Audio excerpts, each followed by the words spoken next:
Muchas gracias, señora consejera. Usted en realidad ha afinado bien, creo que ha entendido cuál era el motivo de mi preocupación de mi grupo parlamentario al pedir una comparecencia sobre una modificación de un decreto que es verdad que es de empleo, pero que, como usted bien ha dicho, tiene una importancia fundamental y trascendental, ¿no?, para el trabajo que se realiza en el marco de su consejería y, por tanto, para el control que cabe ejercer en esta comisión. Refiriéndonos a los colectivos que pueden ser considerados en situación de exclusión social, el citado decreto, el 155 de 2017, modifica, usted lo ha dicho, el apartado A del artículo 5.2, que anteriormente se refería a mujeres víctimas de violencia de género, quedando redactado ahora con el siguiente tenor literal: es personas víctimas de violencia de género. Es decir, esa alusión en concreto a mujeres víctimas de violencia de género como uno de los colectivos que había que considerar en riesgo de exclusión y, por tanto, que se tenían en cuenta a efectos del ámbito de aplicación del decreto, ha quedado modificado y ahora no hablamos de mujeres víctimas, sino de personas víctimas de violencia de género. Nos llamó la atención, ¿no?, y de ahí la necesidad de... tengo aquí el bójano en el que se dice eso. Es verdad que ha habido una modificación en la exposición de motivos y sobre eso también voy a referirme, ¿no? Recordemos, es decir, en el último borrador del decreto se nos explicaba la necesidad de ampliar el concepto de violencia de género a los hombres y se explicaba de la siguiente manera. Voy a leer el literal. Por otro lado, el Convenio del Consejo de Europa sobre prevención y lucha contra la violencia contra las mujeres y la violencia doméstica amplía el concepto de víctima de violencia de género por cuanto puede afectar tanto a mujeres como a hombres, haciéndolo extensivo, además, a aquellas personas que conviven en el entorno violento. Para su adopción se modifica la letra A del artículo 5.2, que ha dicho a efectos de considerar en situación de exclusión social a personas víctimas de violencia de género, con independencia de que procedan de casas de acogida o programas de protección. Tras cierto revuelo mediático al que usted ha referido, ¿no?, este párrafo del decreto ha sido modificado, porque puede que fuera un error o no sé bien por qué, por el siguiente que le leo ahora y es el que aparece ya en el BOJA. El Convenio del Consejo de Europa sobre prevención y lucha contra la violencia contra las mujeres y la violencia doméstica amplía el concepto de víctima de violencia de género, haciéndolo extensivo, además, a aquellas personas que convivan en el entorno violento.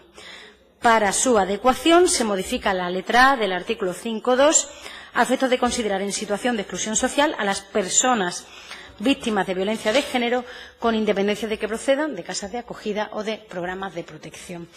Entonces, a mí me gustaría saber por qué ha habido esa modificación desde la perspectiva de que, ya que hablamos de que la igualdad es transversal, y aquí tenemos en su consejería la mayor parte de las competencias, ¿de dónde parte esa modificación por la cual en el decreto, tal y como es concebido inicialmente, en concreto en 2010, el decreto 93/2010, incluye en el artículo 5.2a mujeres víctimas de violencia de género, y cuál es la razón para cambiarlo a personas víctimas de violencia de género? Es una pregunta, para ver la fundamentación jurídica que hay, aun cuando sabemos, o me gustaría también saber qué filosofía nos late detrás de ese cambio.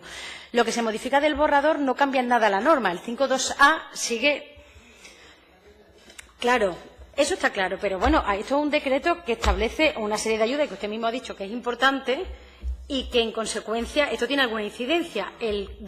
Las mujeres víctimas de violencia de género pasan a ser sustituidas, no estamos prejuzgando de momento, estamos diciendo por personas víctimas de violencia de género.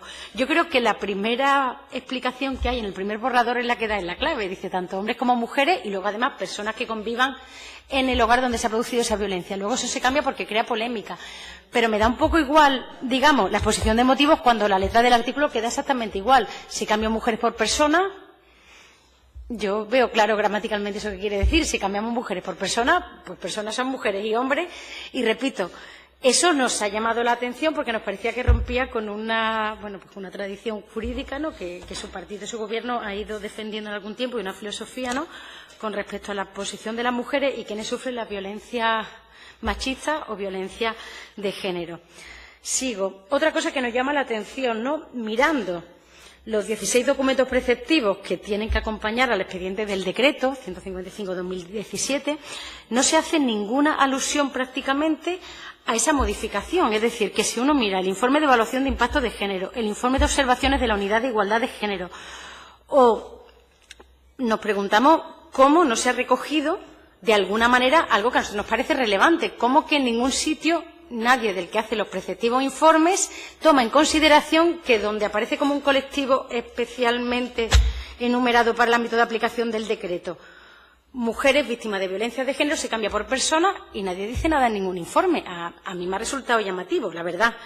Entonces, eso como mínimo llamativo. A mí por lo menos me puede que, no sé si ahora tendrá todo el expediente, pero no lo ha resultado porque, claro, cuando nosotros tenemos la duda, lo primero que hacemos es irnos al expediente para ver cuál es la justificación que hay. A lo mejor una justificación muy clara, muy precisa, muy concreta y nosotros no hemos caído en ella, pero es que no aparece. Entonces, no sé si es que ya los informes se hacen de manera mecánica o por qué algo tan relevante no se tiene en cuenta. Y no se nos explica, repito.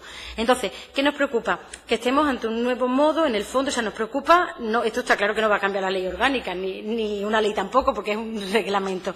Nos preocupa qué es lo que hay detrás de este cambio. ¿Existe un cambio de filosofía por parte de las políticas de su administración con respecto a la lucha contra las violencias machistas? Vamos a empezar a hablar de violencia intrafamiliar, de violencia doméstica y sustituir el concepto. Eso es lo que le estoy preguntando, seguro que lo sabe, porque ahí, y yo siempre he pensado que estábamos de acuerdo, la violencia de género, la violencia machista, como a nosotros nos gusta calificarla, es el resultado pues, de un sistema de desigualdades estructurales, que no es una cosa de seres individualizado y patologizado, no que de pronto se convierten en maltratadores o asesinos, sino que realmente es fruto de todo un sistema que, bueno, pues que crea, que permite, que tolera, que fomenta de alguna manera pues que ciertas conductas se producen. Y por eso nuestra inquietud, y por eso me gustaría que nos contestara básicamente a esas dos cosas. ¿Por qué ese cambio de mujeres a personas?